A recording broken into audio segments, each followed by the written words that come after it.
नमस्कार, स्वागत है आपका झारखंड समाचार में। सीएम के प्रधान सचिव पर बीजेपी का बड़ा आरोप। बाबूलाल मरांडी ने वीडियो जारी कर कहा, ईडी के अभियुक्त विशाल के घर पर फाइलें निपटा रहे अधिकारी। झारखंड के 1.5 लाख विद्यार्थियों को मिलेगा सीएम स्पेशल स्कॉलरशिप। इसी महीने छात्रवृत्ति का होगा भुगतान, 500 से 2300 तक मिलेगी राशि। और सीएम हेमंत सोरेन का बड़ा बयान सामने आया, बैंक में पैसा निकालकर खटिया के नीचे रखो, बैंक डूबने वाले हैं। झारखंड के स्वास्थ्य मंत्री बोले, बर्ड फ्लू में ज्यादा चिकन खाता हूं। इस बयान पर बड़ा बवाल देखने को मिल रहा है। 4000 मुर्गियों को मारा गया, 1 किलोमीटर का एरिया सील। तो अब तक की सभी बड़ी खबरों पे बात करने से पहले आपसे छोटी सी अनुरोध है कि कृपया वीडियो को एक लाइक अवश्य कर दीजिएगा, क्योंकि आपका एक लाइक करना ही हमारे मेहनत का फल होता है। तो शुरुआत करते हैं आज की पहली और बड़ी खबर से।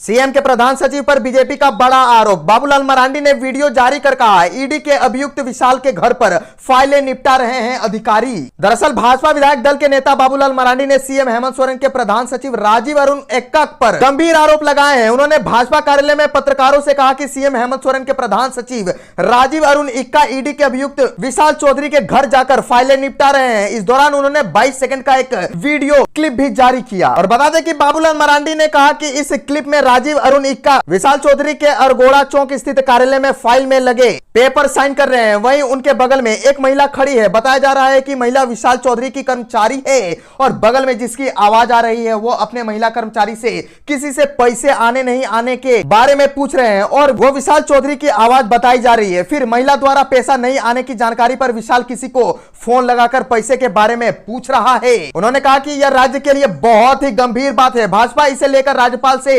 मिलेगी और मामले की जांच करने की मांग करेगी। और यही नहीं, प्रधान सचिव एक्का पर एफआईआर की मांग भी कर रहे हैं बाबूलाल मरांडी। बता दें कि प्रेस कॉन्फ्रेंस के दौरान बाबूलाल मरांडी ने कहा कि यह बात राजभवन तो जाएगी ही, ईडी के अधिकारियों को भी सारे साक्ष्य सौंपे जाएंगे, उनसे इस मामले की जांच की मांग भी की जाएगी। बाबूलाल मरांडी ने मांग की है कि मुख्यमंत्री अविलंब राजीव अरुण एक्का को पद से हटाए और उन पर एफआईआर कराए।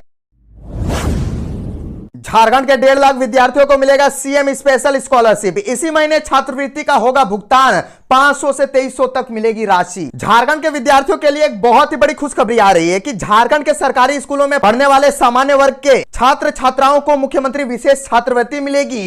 1ली से 12वीं तक के छात्र छात्राओं को मुख्यमंत्री विशेष छात्रवृत्ति का लाभ मिलेगा। इसके लिए राज्य के 1,47,928 छात्र छात्राओं का चयन किया गया है। इन्हें मार्च में छात्रवृत्ति की राशि का भुगतान किया जाएगा। इसके लिए झारखंड शिक्षा परियोजना परिषद ने सभी जिला को निर्देश दे दिया है। और बता दें कि योजना के तहत 1ली से 4वीं कक्षा को 500 रुपए, 5वीं 6वीं में पढ़ने वाले को 1000, कक्षा 7 से 10वीं तक के छात्र छात्राओं को 1500 और इंटरमीडिएट के स्टूडेंट्स को 2300 रुपए मिलेंगे। 1ली से 12वीं में पढ़ने वाले सामान्य वर्ग के वैसे छात्र छात्रा जिन्हें अन्य कोई छात्रवृत्ति का लाभ नहीं मिल रहा है, उन्हें यह सुविधा उपलब्ध कराई जाए। वित्तीय वर्ष 2022-23 में राज्य सरकार के द्वारा ऑनलाइन ऐप के माध्यम से छात्र छात्राओं को छात्रवृत्ति की राशि उपलब्ध कराए जाने का प्रयास किया जा रहा है।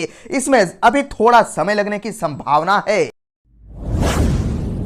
सीएम हेमंत सोरेन का बड़ा बयान सामने आया है कि उन्होंने कहा कि बैंक से पैसे निकालकर खटिया के नीचे रखो, बैंक डूबने वाले हैं। मुख्यमंत्री हेमंत सोरेन ने कहा कि 1973 में शिबू सोरेन ने गिरिडीह जिले में झारखंड मुक्ति मोर्चा की स्थापना की। आज उन्हें इस बात का बड़ा गर्व है कि शिबू सोरेन ने जिस पेड़ को बड़ा किया उसकी जड़ में वो पानी दे रहे हैं। शिबू सोरेन ने जेएमएम के पेड़ को इतना बड़ा किया कि मूलवासी आदिवासी सभी सुरक्षित खुशहाल जीवन जीने के लिए प्रयास कर रहे हैं। इस झारखंड राज्य को अलग करने में न जाने कितने लोग शहीद हुए, यह कह पाना भी मुश्किल है। जैसे भारत के इतिहास में भगत सिंह, सुभाष चंद्र बोस, जवाहरलाल नेहरू, बाबा भीमराव अंबेडकर का नाम आंदोलनकारी के रूप में है, वैसे ही आंदोलनकारी झारखंड में भी हुए हैं। और हेमंत सोरेन यही नहीं रुके, उन्होंने कहा कि जब भारत की आजादी का सपना भी हम नहीं देखते थे, तब हमारे पूर्वज जंगल जमीन की लड़ाई लड़ा करते थे। हमारा इतिहास भारत से भी बड़ा है। भाजपा वाले लोग मखमल के गद्दे पे सोते थे, अब उन्हें हम पत्थर पर सुला रहे हैं। इन लोगों ने झारखंड को पीछे धकेल दिया, झारखंड को राज्य का सबसे पिछड़ा राज्य बना दिया। यही हाल रहा तो भारत को अगले 20 वर्षों में